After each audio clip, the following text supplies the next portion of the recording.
Demikianlah Tuhan Yesus yang menjadi doa, harapan dan kerinduan hati kami. Kami mau melalui hidup kami, perkataan kami, perbuatan kami, Tuhan disenangkan. Oleh sebab itu ya Tuhan, berkenanlah membimbing kami, mengajari kami, membawa kami kepada pengenalan tentang diri-Mu dan segala kehendak-Mu. Ajarilah kami Tuhan, berbicaralah kepada kami, beritahukanlah isi hati-Mu, kehendak-Mu bagi kami. Kami mau mendengar, kami mau melakukannya, kami mau hidup menyenangkan hati Tuhan. Untuk itu berbicaralah kepada kami ya Tuhan. Kami sungguh mendengar adanya. Kami mau menghidupi firman-Mu. Dengan demikian kami menjadi suratan yang terbuka yang dapat dibaca oleh semua orang. Dan Tuhan dipermuliakan dan disenangkan. Dalam Kristus Yesus Tuhan kami berdoa dan mengucap syukur. Haleluya. Amin. Persilakan duduk kembali. Salam. Salam buat seluruh anak-anak sekolah minggu dan guru-guru. Salam. Hari ini kita adalah hari nasional, yaitu anak sekolah minggu kita. Tentu karena ini adalah hari nasional, harnas bagi anak-anak sekolah minggu, khususnya di kebaktian yang pertama jam 6 pagi ini,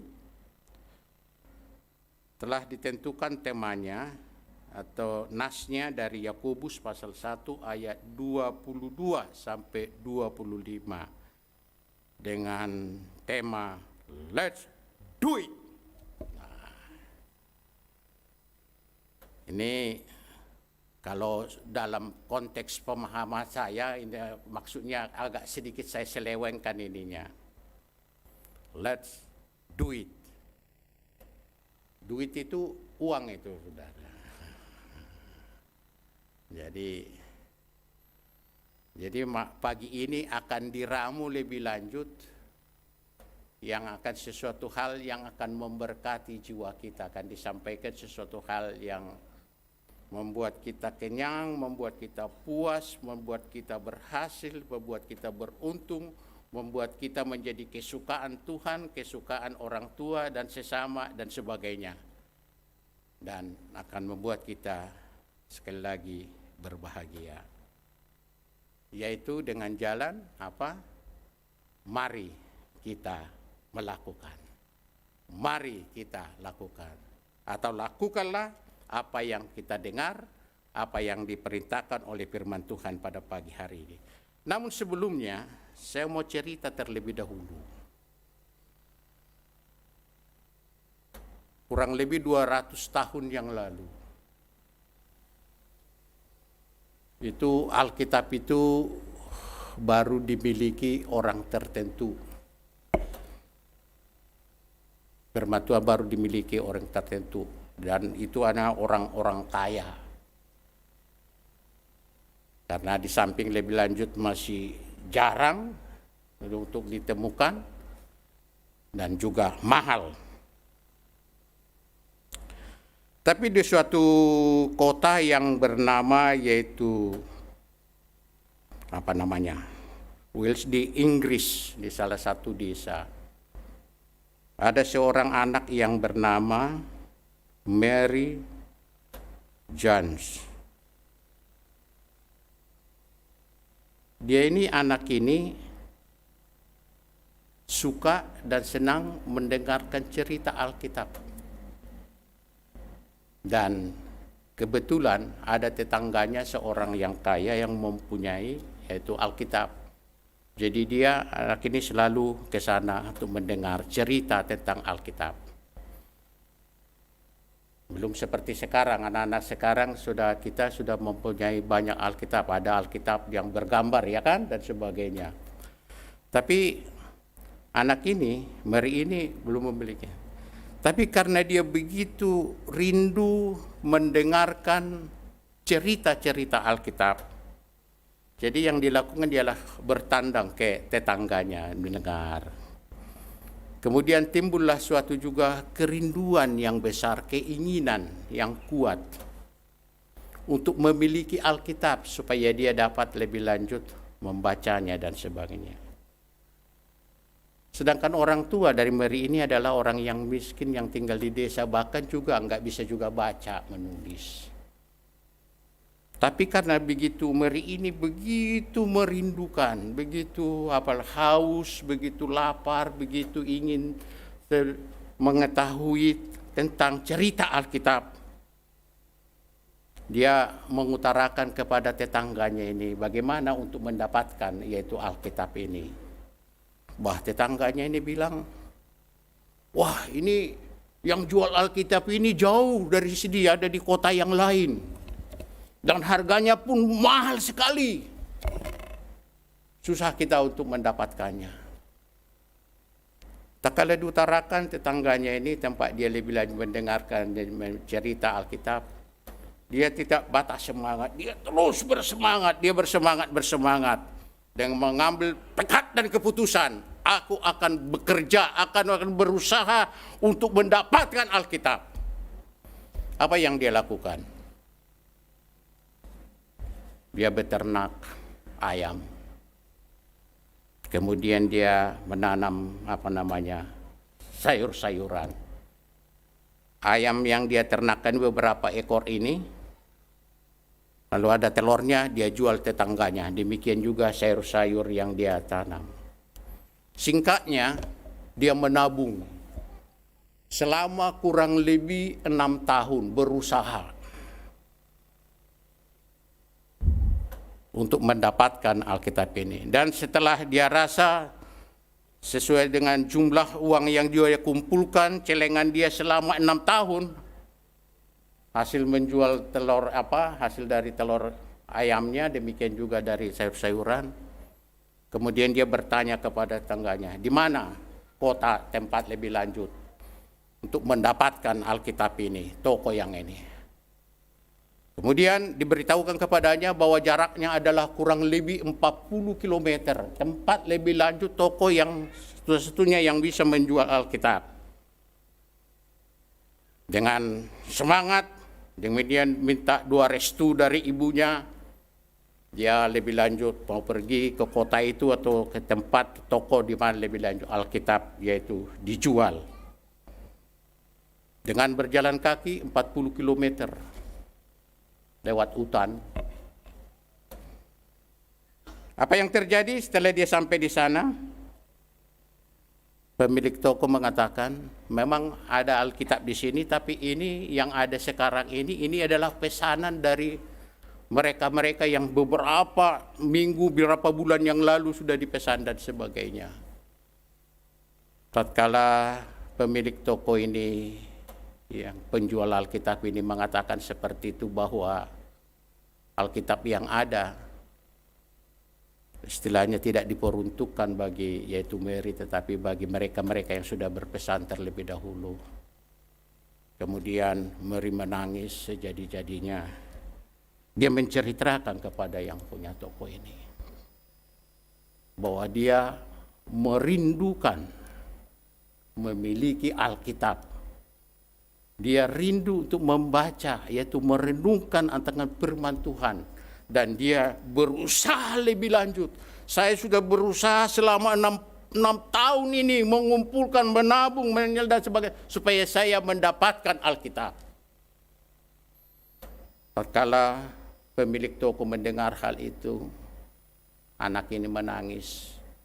Kemudian dia mengatakan, oke, saya akan berikan kepadamu, ini salah satu pesanan yang lain ini, kamu akan didahulukan untuk mendapatkannya. Dan kemudian juga pemilik toko ini dengan mengetahui lebih lanjut dari Mary ini bahwa hati dia diteguhkan masih banyak orang yang sangat membutuhkan, yaitu Alkitab. Dan suatu ketika di Inggris, di lembaga Alkitab, pemilik toko ini atau yang memberikan usulan juga kepada percetakan lembaga-lembaga Alkitab dunia supaya lebih lanjut mencetak firman Tuhan dari berbagai bahasa ataupun bahasa daerah, termasuk yang kita peroleh sekarang, yaitu Alkitab bahasa Indonesia atau berbagai terjemahan berbagai bahasa daerah. Semuanya itu sekali lagi bisa terjadi, bisa juga ada di tangan kita, tidak terlepas daripada kerinduan daripada Mary untuk membaca dan merenungkan firman Tuhan.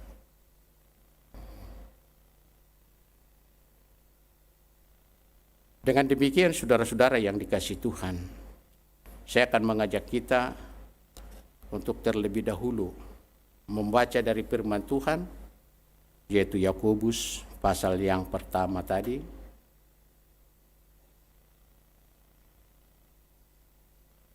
Menjadi tantangannya ialah sebagai orang yang percaya, sebagai orang yang sudah diselamatkan oleh Tuhan, apakah masih ada kerinduan yang besar, rasa haus dan lapar, kemauan yang kuat untuk membaca, merenungkan, mau menghidupi firman Tuhan seperti saudara kita Mary tadi.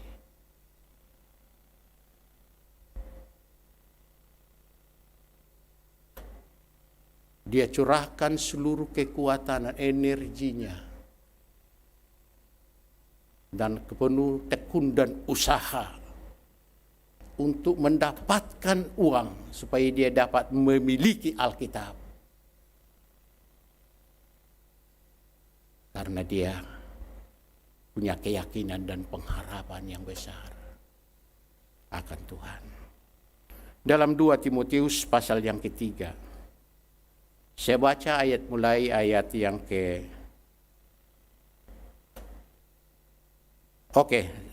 Timotius pasal 3 dulu, ayat 15 sampai ayat yang ke-17.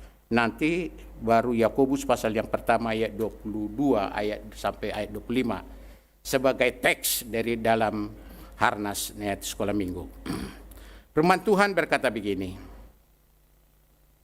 ingatlah juga bahwa dari kecil engkau sudah mengenal kitab suci yang dapat memberi hikmat kepadamu dan menuntun engkau kepada keselamatan oleh iman kepada Kristus Yesus. Segala tulisan yang diilhamkan Allah memang bermanfaat untuk mengajar, untuk menyatakan kesalahan, untuk memperbaiki kelakuan, dan untuk mendidik orang dalam kebenaran. Dengan demikian, tiap-tiap manusia kepunyaan Allah diperlengkapi untuk setiap perbuatan baik. Sekarang kita membuka dalam Yakobus pasal yang pertama, ayat 22 sampai 25. Firman Tuhan berkata begini. Tetapi hendaklah kamu menjadi pelaku firman dan bukan hanya pendengar saja. Sebab jika tidak demikian, kamu menipu dirimu sendiri. Sebab jika seorang hanya mendengarkan firman saja dan tidak melakukannya, ia adalah seumpama seorang yang sedang mengamat-amati mukanya yang sebenarnya di depan cermin. Baru saja ia memandang dirinya, ia sudah pergi atau ia segera lupa bagaimana rupanya.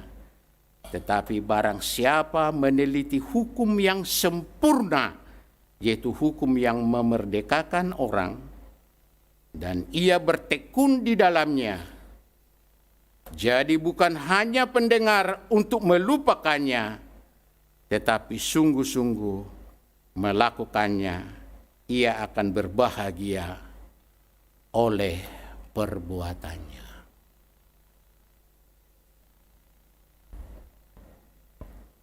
Tekanannya, pesanan dari firman Tuhan ini, tema pada pagi ini ialah agar kita menjadi pelaku firman Tuhan. Alasan yang kuat mengapa kita perlu menghidupi firman Tuhan. Mengapa kita harus melakukan firman Tuhan. Atau seperti di nas yang lain, mengapa kita perlu menjadi suratan yang terbuka yang dapat dibaca oleh semua orang. Atau saya mundur sedikit ini.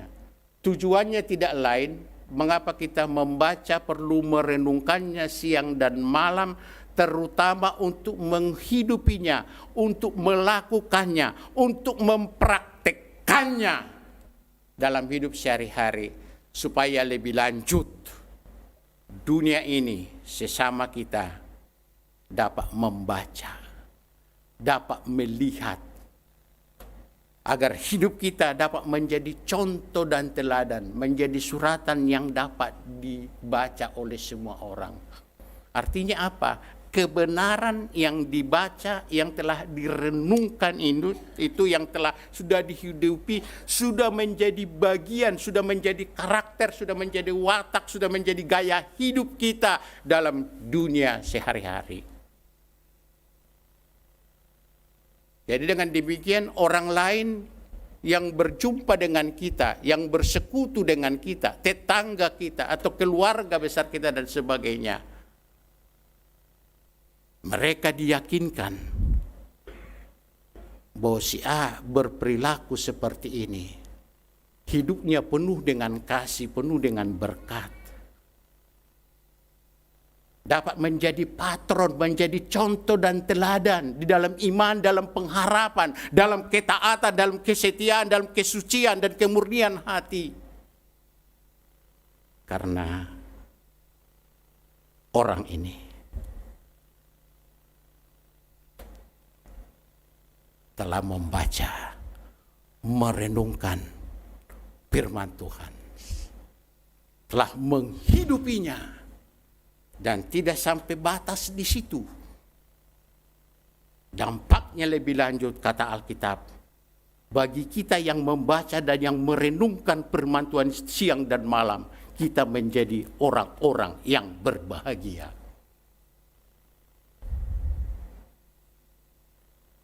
Melalui kehidupan kita tadi yang sudah diubah, diperbaharui oleh karena kita merenungkan firman Tuhan siang dan malam, karena kita mau menghidupinya, mau melakukannya, maka hidup kita juga menjadi kesukaan dan kegirangan bagi Tuhan. Tuhan jadi dipermuliakan, ditinggikan, diagungkan melalui hidup kita yang sudah berubah, yang sudah diubah oleh Tuhan.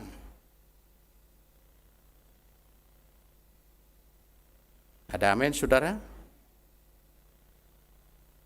Apalagi sekali lagi kita semua punya kerinduan, punya harapan.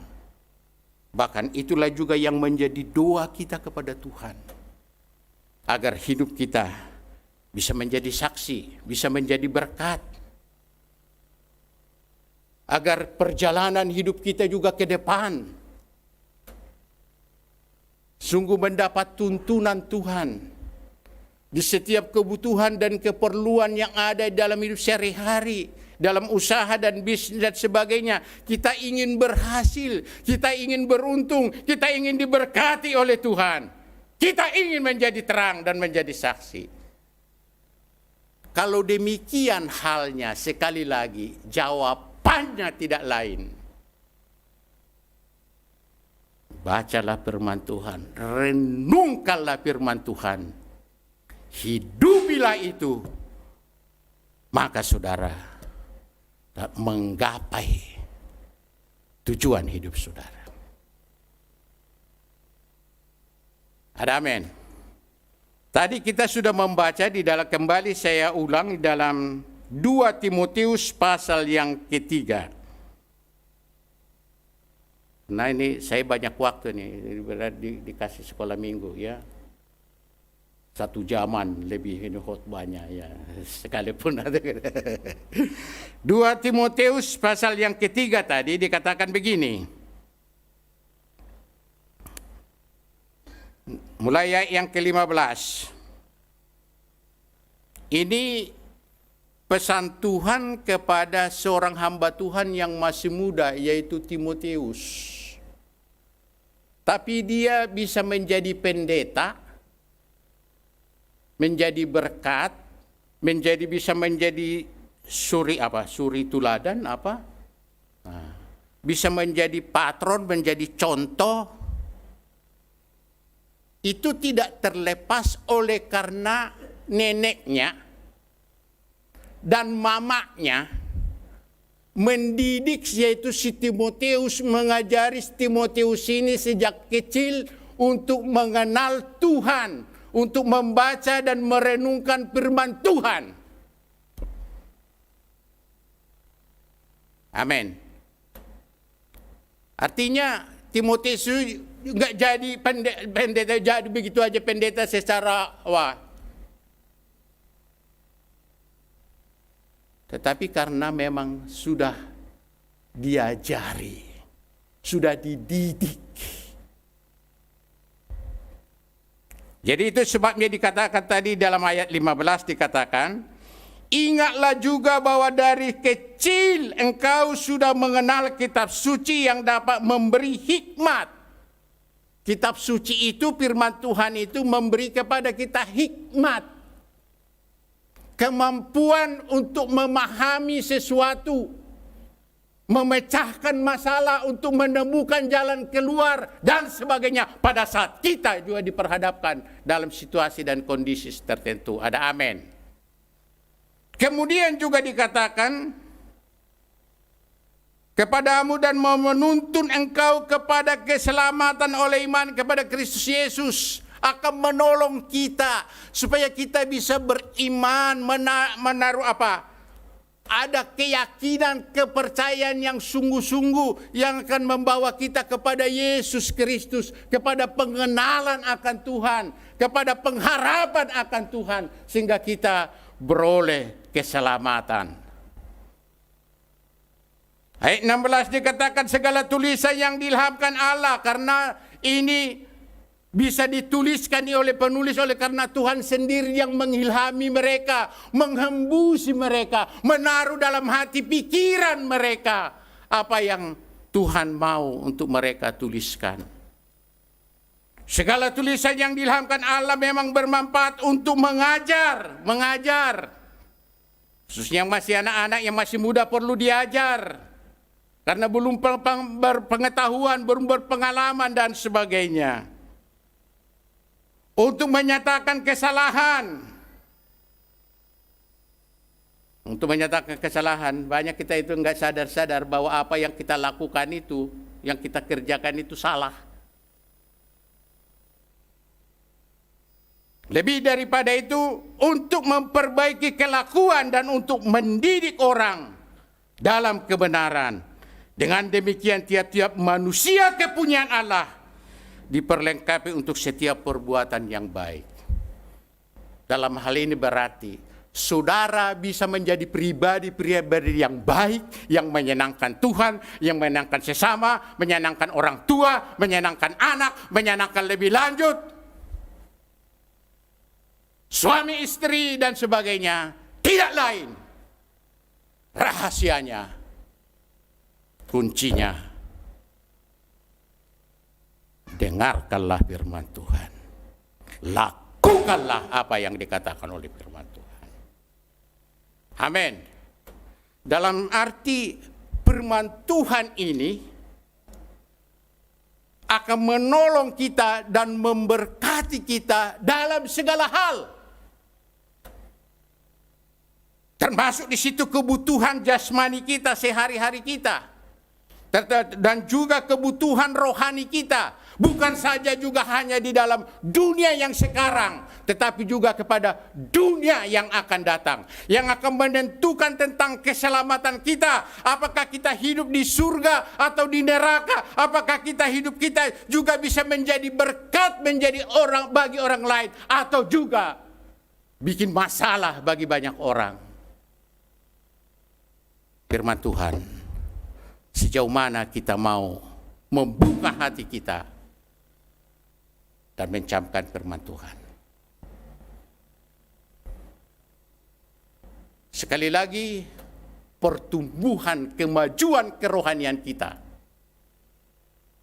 Pertumbuhan dan kemajuan sejauh mana hidup kita menjadi diperkenankan oleh Tuhan dan menjadi kesaksian dan menjadi berkat bagi banyak orang, bagi sesama. Itu ditentukan sekali lagi sejauh mana kita mencamkan dan merenungkan firman Tuhan. Ini termasuk juga dalam dunia ekonomi kita, sosial kita. Dalam arti saya katakan begini, kalau saudara masih tetap melarat, miskin, terus menjadi berharap mengemis atau katakanlah seperti itu, agak kasar memang. Perlu dipertanyakan. Sejauh mana saudara mendengar, mencendengkan telingamu kepada suara Tuhan dan mau menurutinya dan melakukannya.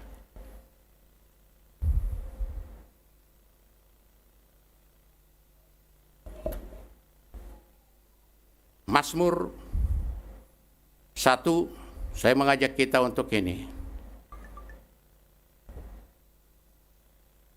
Mazmur 1,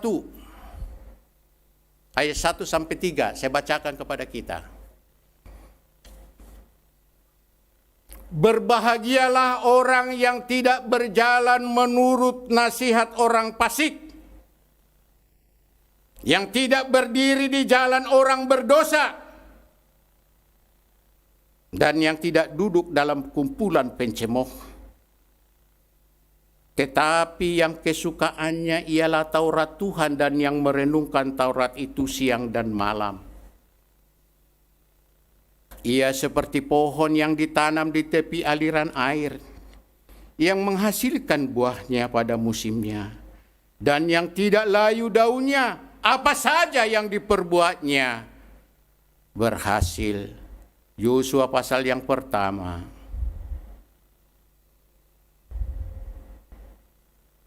Ayat yang ke-7 dan ke-8.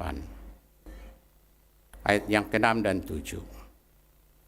Kuatkan dan teguhkanlah hatimu, sebab engkaulah yang akan memimpin bangsa ini memiliki negeri yang kujanjikan dengan bersumpah kepada nenek moyang mereka untuk diberikan kepada mereka. Hanya kuatkan dan teguhkanlah hatimu dengan sungguh-sungguh. Bertindaklah hati-hati sesuai dengan seluruh hukum yang telah diperintahkan kepadamu oleh hambaku Musa. Janganlah menyimpang ke kanan atau ke kiri, supaya engkau beruntung kemanapun engkau pergi. Janganlah engkau lupa memperkatakan kitab Taurat ini, tetapi renungkanlah itu siang dan malam, supaya engkau bertindak hati-hati sesuai dengan segala yang tertulis di dalamnya. Sebab dengan demikian perjalananmu akan berhasil dan engkau akan beruntung.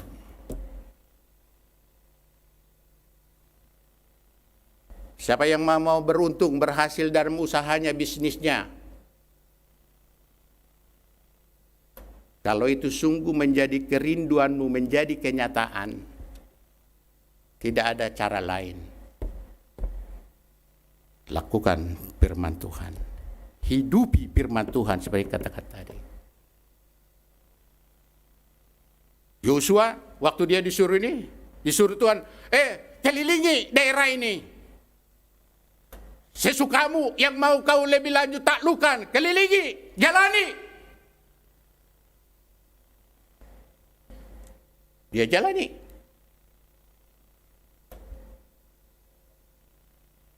Dalam arti, sejauh yang dia jalani oleh bangsa itu, sejauh itulah juga Tuhan percayakan.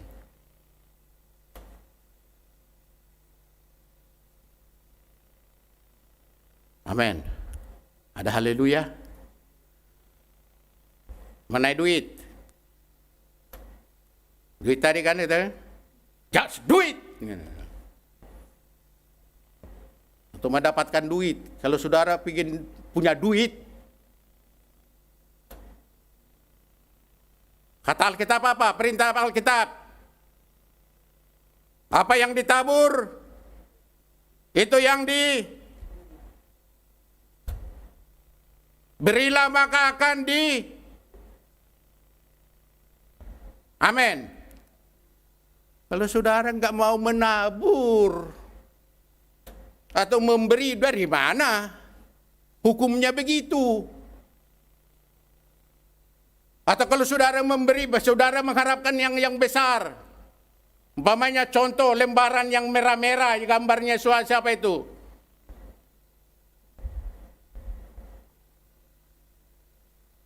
Soekarno-Hatta. Tapi memberinya, siapa itu yang di lembaran yang diikat kepalanya ininya itu tuh? Ya tahu saudara sendirilah. Sekali lagi ini kebenaran loh. Aku belajar mempraktekkan ini sejak saya berubah oleh Tuhan. Sebaliknya, waktu saya dulu sekolah minggu, karena mama saya kan sintua majelis. Jadi kita selalu disuruh sekolah minggu, dikasih durung-durung, kolekte. Suatu ketika, saya nggak pergi sekolah minggu.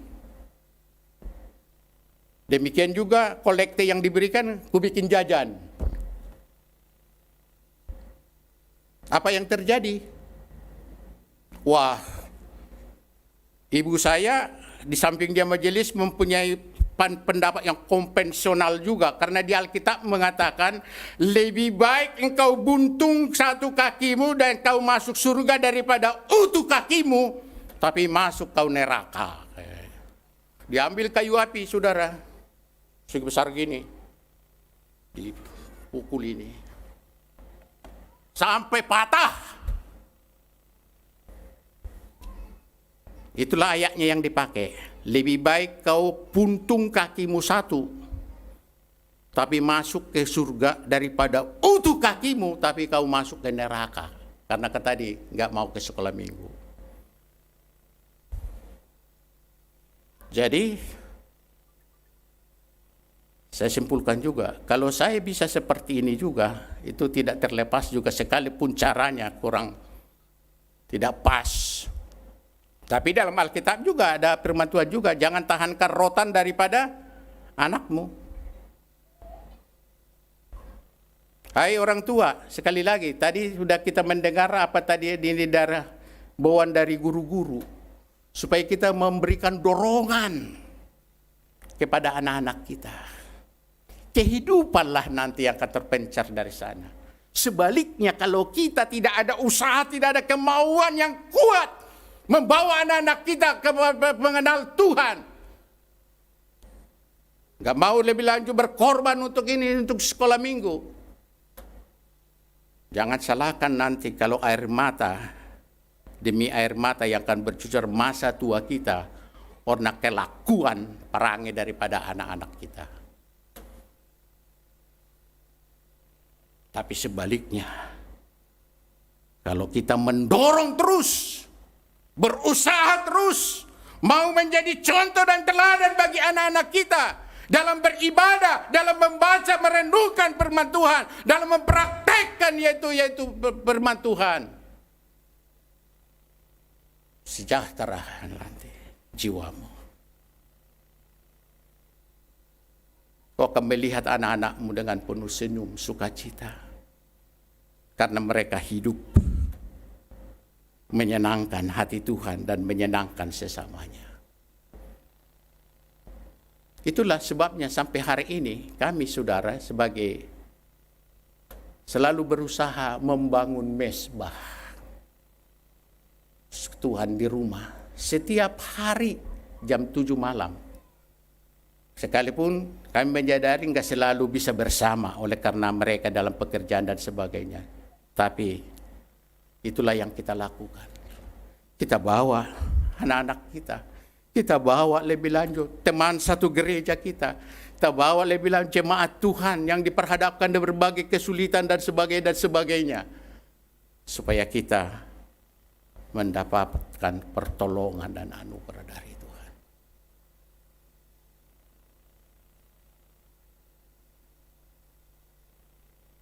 Saya sangat mendukung lebih lanjut kalau Bapak dan Ibu mencoba juga memperlengkapi anak-anak kita, membekali dengan berbagai ilmu pengetahuan, pamannya kursus-kursus dan sebagainya.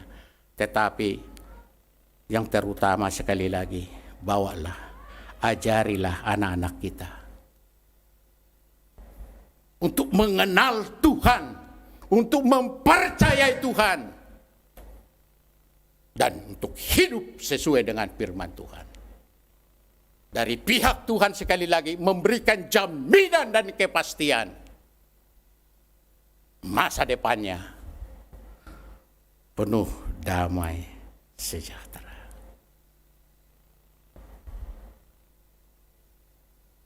Untuk itu saudara-saudaraku yang dikasihi oleh Tuhan, dari tema yang ada sesuai dengan apa yang tadi sudah kita baca,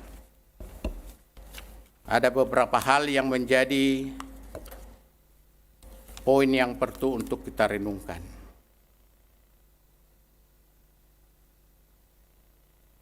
Tadi, mengapa kita perlu membaca merenungkan firman Tuhan?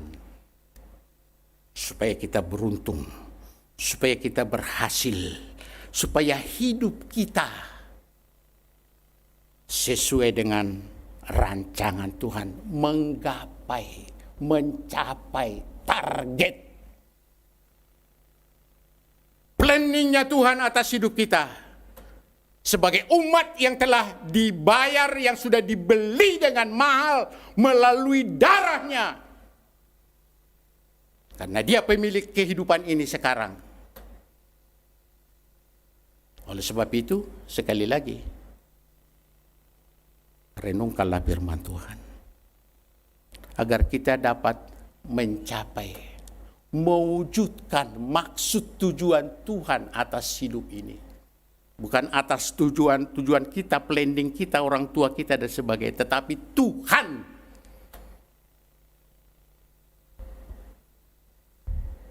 Sebab kita telah dibeli dengan harga tunai, oleh sebab itu kita muliakanlah Tuhan melalui tubuhmu, melalui hidupmu.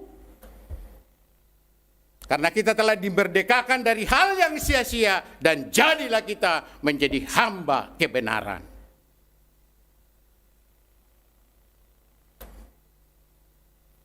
Jadi beruntung tadi ya, Mazmur 1 ayat 1 sampai 3, Yosua pasal pertama tadi ayat 6 sampai 8. Masih banyak lagi. Seperti 2 Timotius tadi, supaya kita bisa mendapatkan hikmat dan sebagainya. Supaya kita beroleh keselamatan yang dari Tuhan. Banyak itu berkat yang ini tersedia di situ. Sekali lagi, jauh melebihi apa yang kita harapkan, kita impikan, kita doakan selama ini. Kalau kita kan hanya sebatas makan dan minum, kesejahteraan di dunia ini, ya kan begitu kan? Tuhan sendiri udah bilang dalam Matius pasal yang ke-6 ayat 1 dan seterusnya di situ. Jangan khawatir, jangan cemas soal makan, minum, pakaian. Lihat itu burung-burung di udara. Lihat itu bunga-bunga di padang. Sekalipun gak ada yang nyiram, tidak ada yang mupuk, tidak ada yang ini dan yang merawatnya dan sebagainya, tetapi dipelihara Tuhan sedemikian rupa. Sambil kembangnya begitu bagus dikatakan dan indah. Tidak sekalipun Salomo dikatakan dengan penuh kemuliaan dan kekayaan dan kehormatan, tapi tidak pernah lebih memakai seindah, sebagus daripada bunga-bunga itu.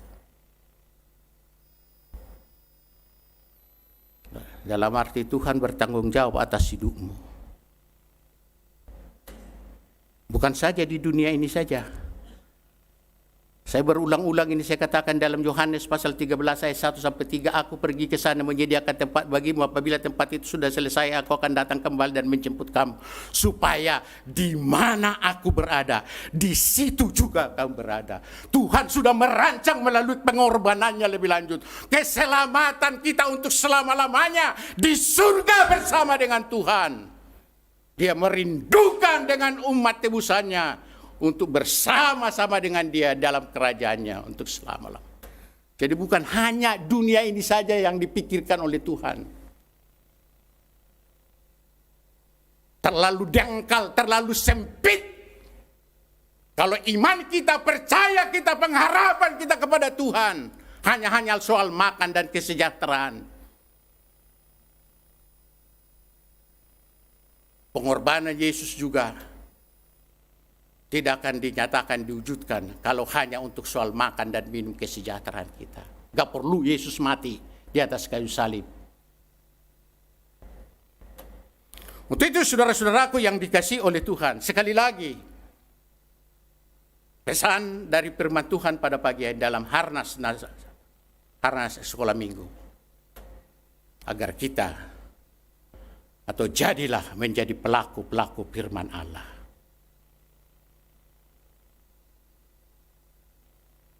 Tanpa kau sebut, tanpa kau utarakan lebih lanjut kepada sesama atau kepada Tuhan, apa yang menjadi kebutuhan dan keperluanmu, Dia tahu.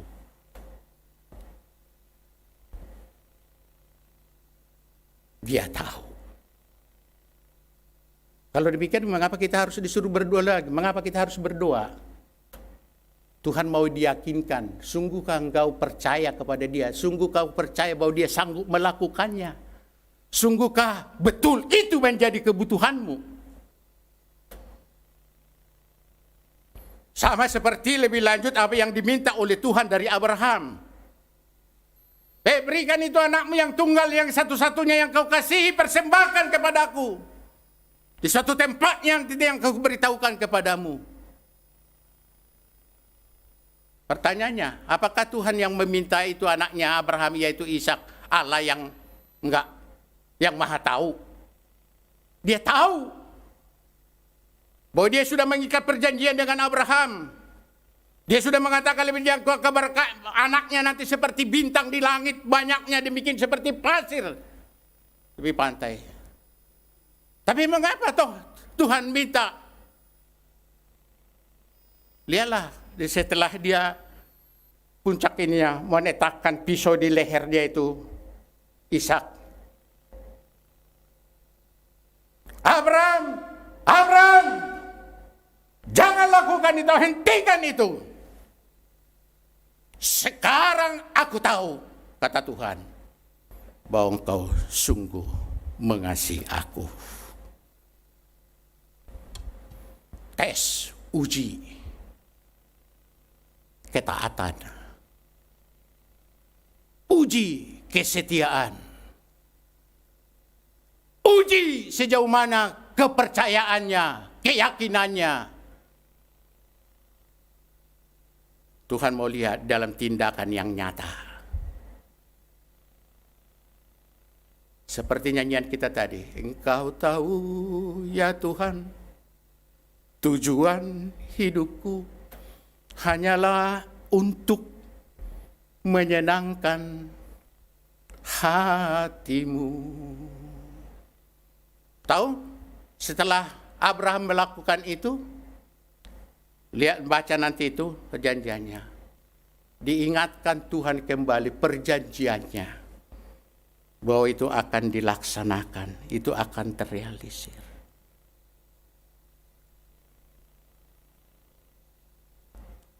Saudara-saudaraku yang dikasihi oleh Tuhan, sekali lagi, jangan ragukan kesetiaan, kemurahan, dan kebenaran daripada Kristus Yesus yang telah mati, yang telah berkorban bagi kita. Dalam Roma pasal yang ke-12 dikatakan di sana, Jikalau Allah sendiri tidak menyayangkan anaknya yang tunggal memberikannya kepada kita dengan cara cuma-cuma, apalagi soal makan, minum, dan segala sesuatu yang ada dalam dunia ini. Dan yang kedua, jangan juga terikat hatimu, ditambat hatimu oleh harta, oleh dunia ini. Sehingga juga saudara jadi buta, tidak memahami, tidak mengerti, dan tidak mau lebih lanjut melakukan maksud Tuhan, mempercayakan ini dan itu dalam hidupmu, dalam keluargamu, termasuk waktumu.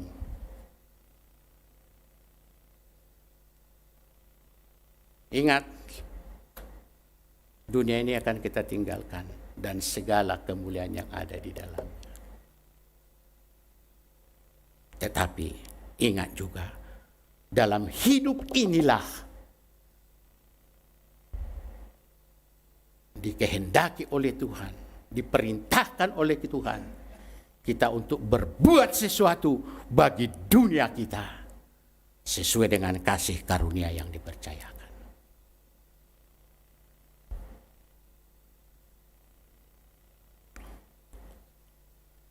Oleh sebab itu ada 5 hal yang perlu disampaikan sebagai kesimpulannya. Mengapa kita harus melakukan firman Tuhan? Sampai yang sudah saya katakan tadi.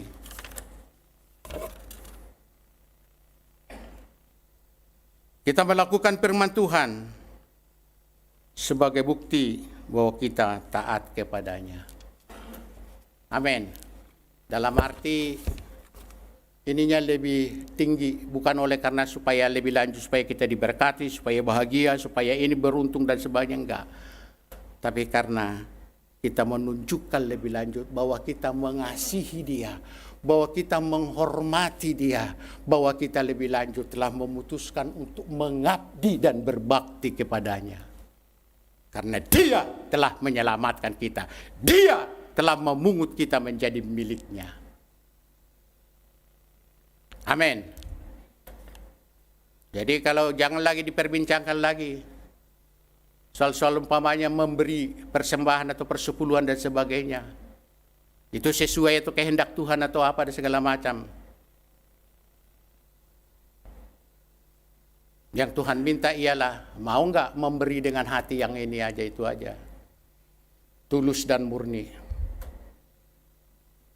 Sekali lagi, itu bukan untuk surga, untuk kepentinganmu, demi kesejahteraanmu, demi kebahagiaanmu. Itu memberikan suatu jaminan dan kepastian bahwa saudara yang taat dan setia akan dipelihara Tuhan sampai Maranatha. Amin. Ya, saya mau katakan seperti itu. Kedua, yang diminta cuma 1/10. Kita 90%. Apa sih susahnya?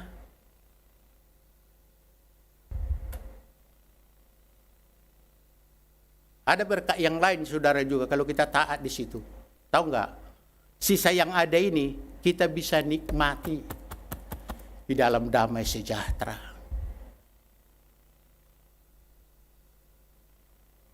Jadi enggak menambah budget pengeluaran. Ditabrak kecoa.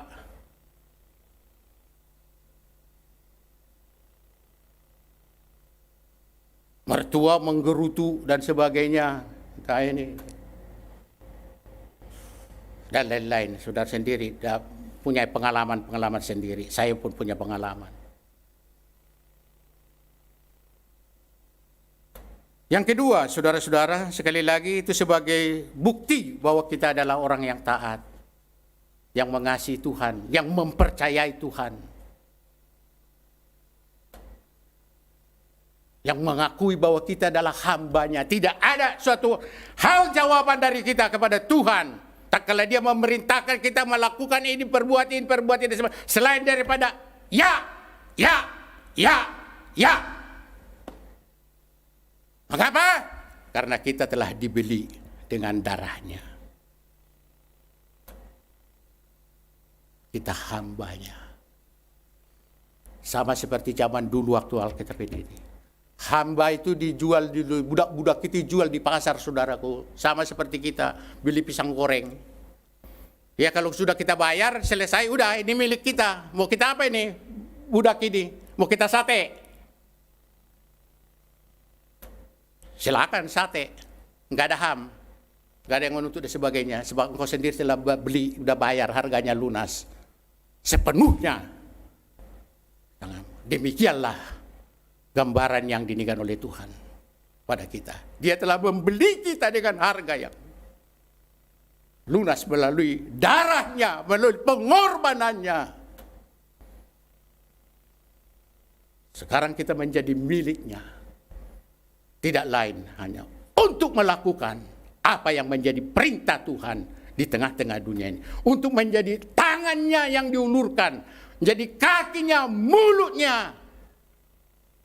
Dalam arti kita ada di sini bagian melaksanakan kehendak dan kerajaan Allah. Dan yang kedua, kita melakukan firman Tuhan sebagai bukti kita taat kepadanya. Tadi sudah. Kita melakukan firman Tuhan sebagai bukti bahwa kita mengasihi Tuhan. Matius pasal 22 ayat 37 dan sampai 79. Kasihilah Tuhan Allahmu dengan hati, jiwa, dan ragamu. Ada amin. Jadi mengasihi Tuhan itu segenap hati. Enggak separuh hati. Saya kembali lagi. Enggak tahu, saya paling ini nih soal dompet ini, isi dompet ini. Kalau kasih Tuhan sekali lagi, jangan pilihlah, jangan paling jelek, yang paling nilainya paling ini. Karena kita juga ingin lebih lanjut menikmati yang lebih besar, yang lebih berharga, yang lebih berarti, lebih bernilai. Ya kan begitu ya? Kalau cucu kasih sama opung yang umpamanya cuma 2.000 perak istilahnya, kira-kira gimana ini? Padahal udah lama nggak ketemu. Padahal opungnya juga yang ini yang nyekolahkan ini cucunya ini gitu loh ini. Kemudian kalau dia sudah kerja dapat duit datang mengelawat opungnya, tapi cuma dikasih 2.000.